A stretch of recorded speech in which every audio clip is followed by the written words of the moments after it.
There's one thing that almost every person who's ever laid a single drop of paint onto a pair of shoes has in common, and I'd bet they do just about anything to avoid it. And it doesn't matter how long you've been doing this or how dialed in your prep work is, at some point you've put serious time, money, and effort into a pair just to experience the disappointment of seeing your paint has cracked. But what if the problem was never your technique?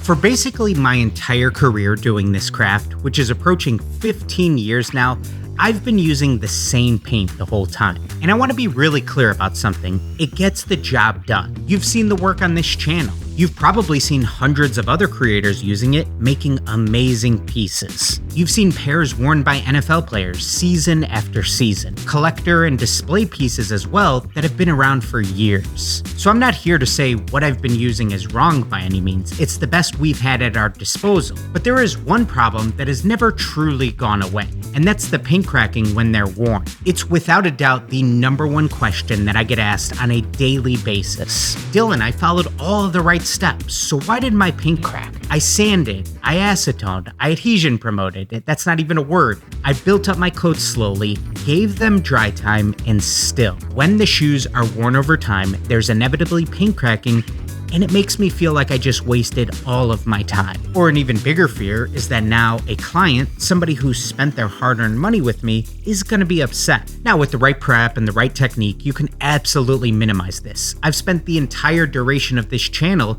trying to help you do so, but minimize doesn't completely solve.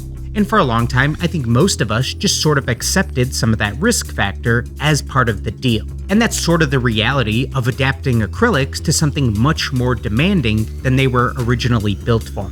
All of that bending and creasing that goes on when you wear a pair of shoes. You try your best to work around it. You might have even heard me give advice before, like try to avoid painting the toe boxes whenever possible.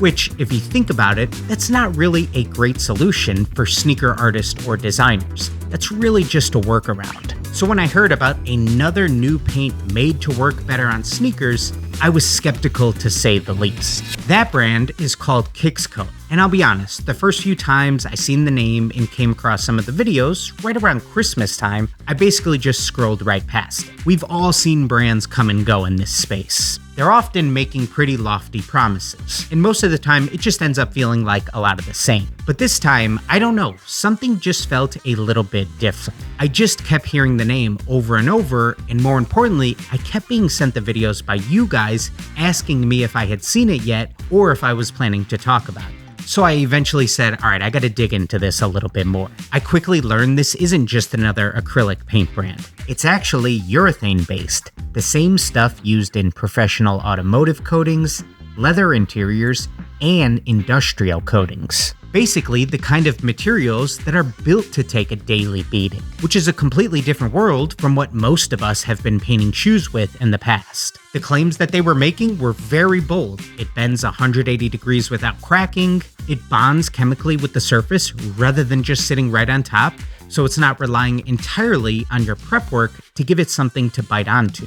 There's a cross-linker that you mix in that activates that bond, and the whole thing, the primers, the paint, the cross-linker, and the finishers are built to work as one integrated system, not just a collection of products that you hope will play well together. So if any of this is actually true, it solves that exact problem that we're always searching for a solution for. But big claims are easy to make. Talk is cheap at the end of the day. We've all seen those videos that show a scratch test on different paints, additives, and finishers that make it seem like that's the end-all be-all. And scratch resistance is awesome, but bending and creasing is even more important in my opinion. I think the only real way to find out if something actually works in this craft is to put it into a real-life scenario. Not a controlled setup, not just another display piece, something that actually has to perform.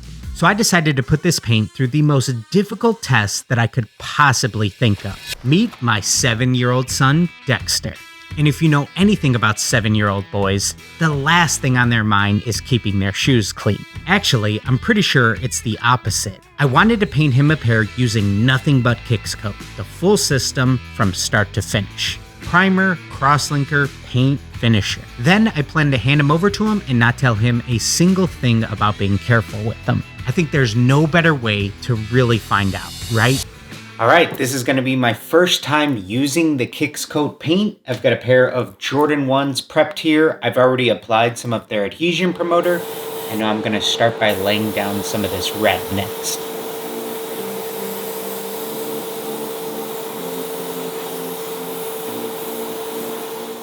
Now, first impressions. The paint is thinner than what I'm used to working with. It comes right out of the bottle, airbrush ready, which already tells you something about how it's formulated. If you're an airbrush painter, the transition is going to feel absolutely seamless. Maybe even easier, honestly. So one thing that really has me interested about working with these paints is that they don't need as much dry time as we're used to when working with your traditional acrylics. So I just got done painting my first coat of red and black on these, and just a very minor scratch test. If I grab my X-Acto, again, this is just the first layer, and I'm going at it pretty good here. That is really fascinating stuff. So time is money, as we all know, and if you don't need to wait as long for your paint to dry and you could just start building those layers quicker, you could be done with that initial base coating phase much quicker, and that is very promising.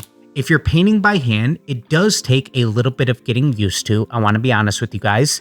There is an additive that will help with that, but it just kind of flows differently. But that's sort of the point. It's an entirely different painting system, so some aspects about it are going to naturally feel a little bit different. All right, first thoughts on completing my first base coat of a very simple color.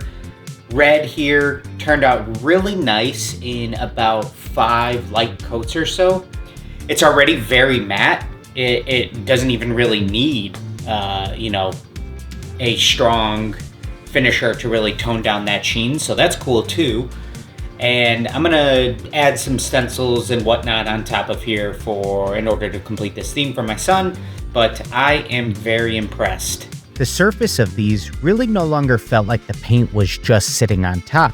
It felt like it was now a part of it. And I think we've already tried to establish that as cool as a scratch test video is, it's really just more of a vanity piece. It's kind of like a cool visual to share. It doesn't tell the full story, in my opinion. So let's skip ahead a bit. 2 months of wear, school almost every day, playground, soccer in the backyard, a 7-year-old being a 7-year-old. Let's talk about what came back. These look almost as good as they did on day one. And I'm not talking good for what they went through, not better than expected, all things considered, almost as they did just before I handed them off to them. You can see tons of dirt increasing throughout, but most importantly, that paint and finisher combo has completely held up. We have no cracking on the toe box or on those crease lines that run along the mudguard. No lifting along the edges or paint chipping where the midsole meets the upper. None of the things that I've spent 15 years trying to learn how to fight. One area that I did notice something is in the stitching right along the mudguard. Some of that paint has worn off, and it's not like it just scratches off if I were to rub it with my nail or anything like that. So who knows what actually happened when my son was wearing them. But I'm trying to think through of how to prevent that in the future, and I think that a viable solution might be, before you move into the actual painting of any of the panels that are going to be solid red, what I might try doing is laying down some red just over the stitching and then acetoning it off, just so then that paint will actually kind of soak and seep into the stitching itself, and then you're kind of dyeing the color of the stitching. This way, further down the line, no matter what they rub up against, that color shouldn't rub off on the stitching. So here's what I need to tell you. I am officially joining the Kix Kote team. And that's not something that I say lightly. It took me a really long time to think through this decision. I've been a sponsored artist with Angelus for over a decade, and that relationship meant a lot to me.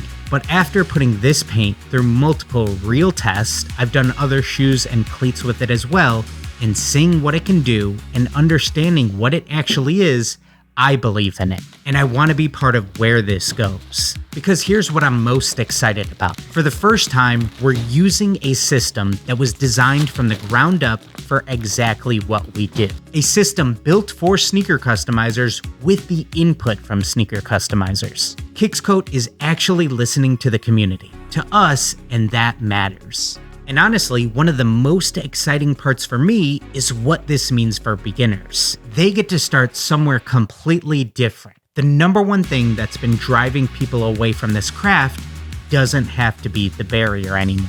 That's huge. This is just the beginning. There is still so much more to explore with this paint. How it handles longer wear, different materials, more complex projects, and figuring out what we can actually push it to do. I've already seen some wear tests from other artists that are doing cool things with midsoles and crazy cleats that are just going to completely shake things up. I can't wait to do even more tests with those things myself, because I really try to never stop learning and growing within this craft that I love so much. And I'm going to be sharing all of that with you as we figure this out together. So if you want to see what this can do for yourself, head over to KixKote.com. You can try out the starter kit, the full system in one box. Everything you saw used on Dexter's pair. Primer, crosslinker, paint, finisher, all ready to go. And you can use my code DCF15 at checkout for a pretty sweet discount. All right, guys, now everybody get out there and just create.